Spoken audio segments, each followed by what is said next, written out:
Hello, Roja Shive here with another one of my thoughts. I just wanted to talk a little bit about price. It's not something I normally. Oh, my hair is all.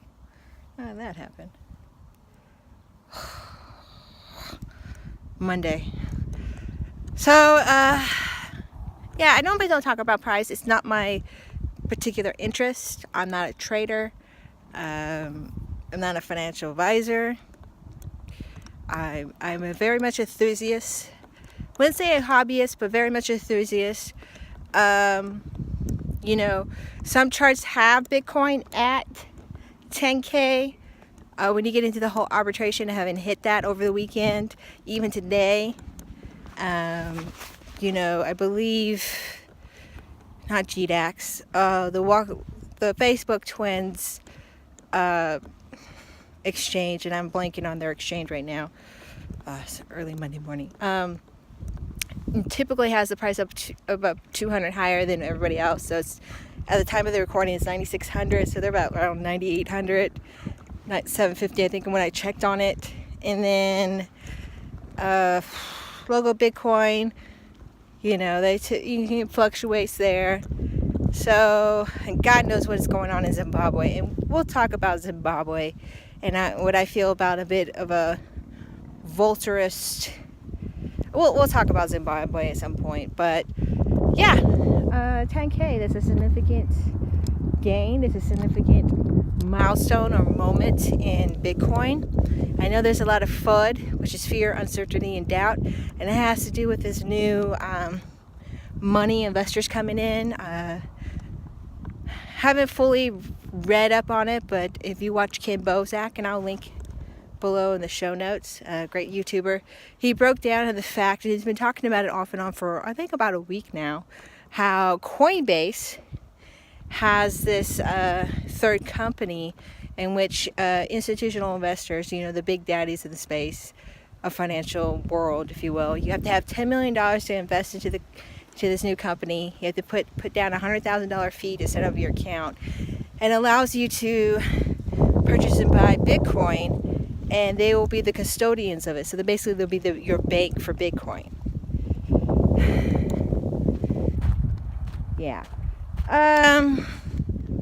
We'll see how that goes. I know everyone's talking about it. I've talked about it, the Chicago Mercantile Exchange with the future trades. People are very deeply concerned, especially traders that have been in this space for a long time, that these new guys are going to basically short the system, and they have the money to short it and then scoop up the Bitcoins. It's kind of like how people are saying, like how China with all their on and off regulatory stuff was trying to short Bitcoin to buy it cheap, if you will. But the China stuff, I don't know how much that is true. With the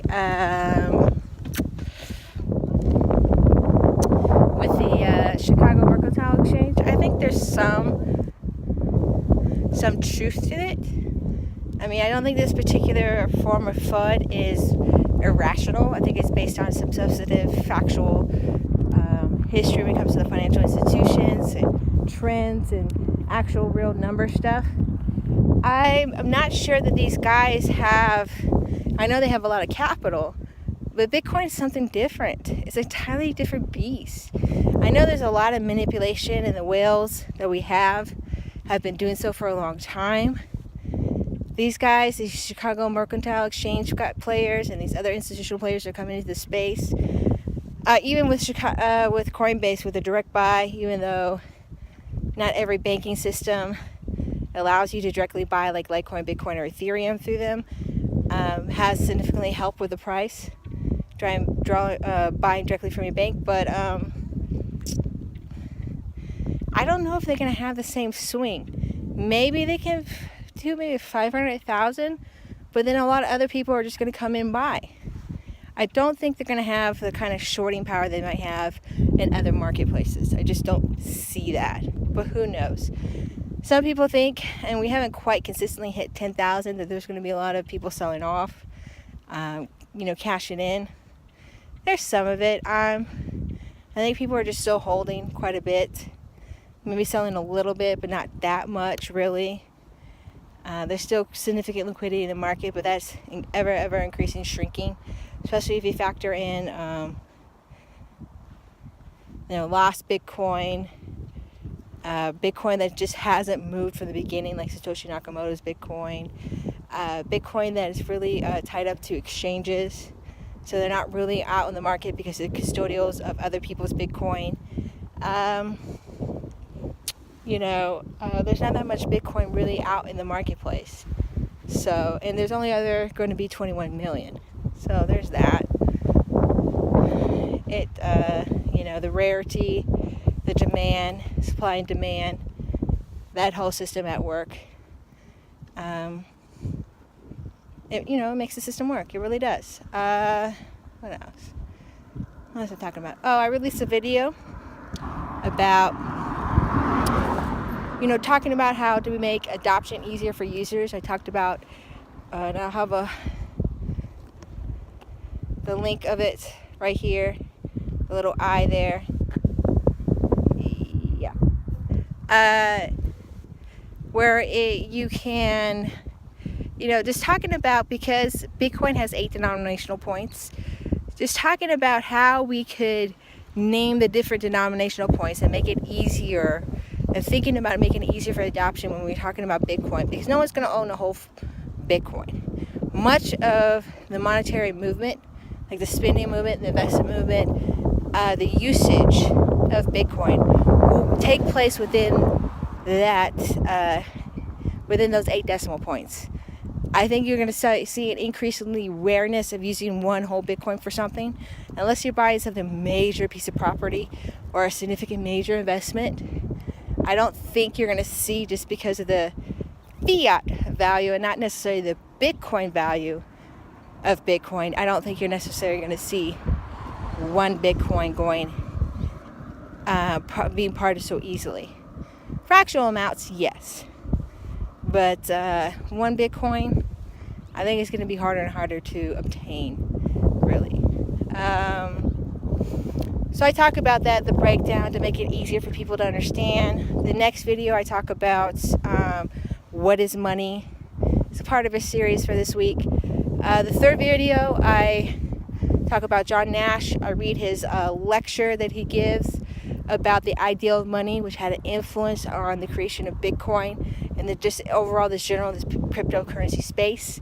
And then the second part of that, which will be released on Wednesday, same day basically, breaks down the concept of the ideal money. I'm going to talk a little bit about smart money and bad money and what that means, and why is a relationship to John Nash. And then the fourth video, I talk about, again, going back to the concept of the denomination of Bitcoin. Now that we've kind of labeled those decimal points, how do we put that into terms that people can conceptually understand? I mean, much of our numbering system is basically based off of, or how we label things is basically based off of fiat. How we label dollars, quarters, pennies, 5s, 10s, 20s. And we're not going to think in those terms of 20s, like those whole number terms. We're going to be thinking in fractional terms, like 3, 4, 5, 6. We're thinking a half of something, really. I guess if maybe in Europe you're kind of used to that, or England with the half a pound or pence. Maybe thinking fractionally is a little bit easier, but we'll talk about it in that video. We'll talk about how you're getting rid of the whole concept of decimal points, that 0.0004567 of a Bitcoin. People don't like thinking in those type of terms. They're not accustomed to it. Maybe eventually they will be. I honestly don't think so. I just don't. It's a bit silly. It's too mathematical. I'm not saying it's a hard concept. I'm just thinking visually, when people go shopping, they want to just get and go. They don't really want to think too much because they already know what they're going to buy. For example, I just went grocery shopping over the weekend. I had to buy some detergent. So I know what detergent I get. It's like an all no fragrance, no deodorant, no anything. It's free of all that, okay? And all it is just a white bottle with the all logo on it. So as soon as I see the all white bottle, all I'm looking at is which size do I want. Do I want to get the large one? Do I want to get the small one? I'm kind of on a budget, but if I get the large one, lasts longer, you know. Do I want to get the little packets, a little bit more convenient, drop it in, but then it's not as many, you know, it's more precise measurement, if you will. So I just went and just grabbed it. I didn't have to think about it because it's iconic, it's hieroglyphics, it's imagery. I know exactly by looking at that particular bottle what exactly it is. I don't have to like sit there and go and read the entire contents of the label of the bottle. You know, is it all no fragrance, and go through that process. It's already etched in my mind just by its shape and appearance that is the product I want. So I put it in the basket, go about my shopping stuff. And the person I was with was like, did you make sure that all was no fragrance and no deodorant? And I was like, looking at my crazy, yeah, it's the white bottle, yeah. And that person was a little upset. I was like, well, you don't know it was a white bottle. What if it's not? I said, they deliberately put the colors of their products a specific color. The blue one is the regular one. The green one is this. The white one is a no fragrance one. There's not going to be another white all. She goes, what if all has bleach? If all has bleach in their detergent, it would be a completely different color. It wouldn't be the white all. And I was like, and so, you know what? Look, let me go look. So I go look. Oh, yeah. It's no fragrance, no detergent. I was like, they deliberately build and make,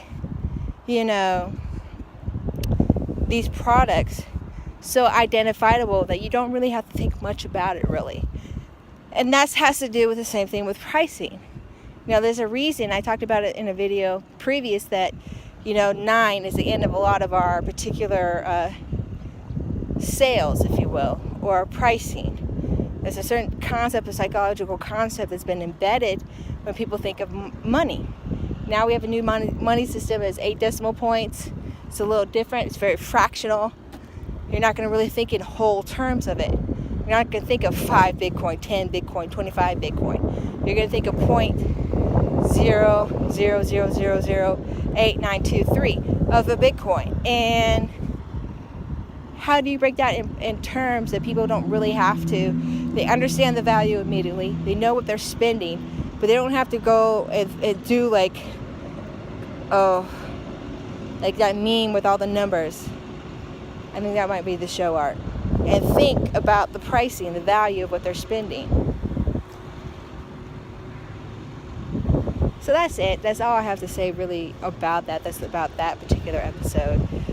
And then the fifth one, the final one, to kind of wrap it up, is about, how you can, as an individual, bring adoption. Not like talking to your family members or your friends, but how can you effectively, efficiently spread the good word, if you will, about either Bitcoin or cryptocurrency in general. So on that episode, the fifth episode, it's a very simple concept. It's a concept that works. It's a concept that people have utilized consistently throughout the ages, and it's something maybe it's been talked about. I personally haven't seen it when I was in this space, but it's a concept that I think when I share it with you, you're like, oh, that makes sense.